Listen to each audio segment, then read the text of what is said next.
Receitinha do Cupcake Red Velvet do MasterChef. Em um bowl, bata bem 5 ovos inteiros. Adicione 470 gramas de açúcar, 350 gramas de manteiga derretida. Agora o iogurte, são 280 gramas de iogurte integral, 200 ml de água, 400 gramas de farinha de trigo peneirada. Bata a massa até ela ficar bem lisinha. Aí chegou a hora do corante. Coloquei uma colher de sopa de corante e para finalizar o fermento, 2 colheres de chá.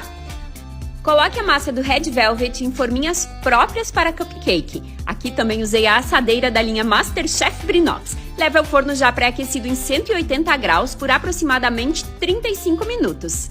Para a cobertura, bata bem 300 gramas de cream cheese, 200 gramas de manteiga em ponto de pomada, 20 gramas de açúcar de confeiteiro e uma colher de sopa de essência de baunilha. Bata até ficar bem fofinho.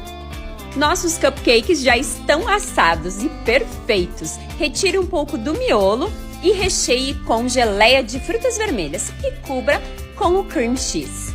Diz aí pra gente, não estão dignos de MasterChef? Decore com cereja e o farelinho do bolo Red Velvet.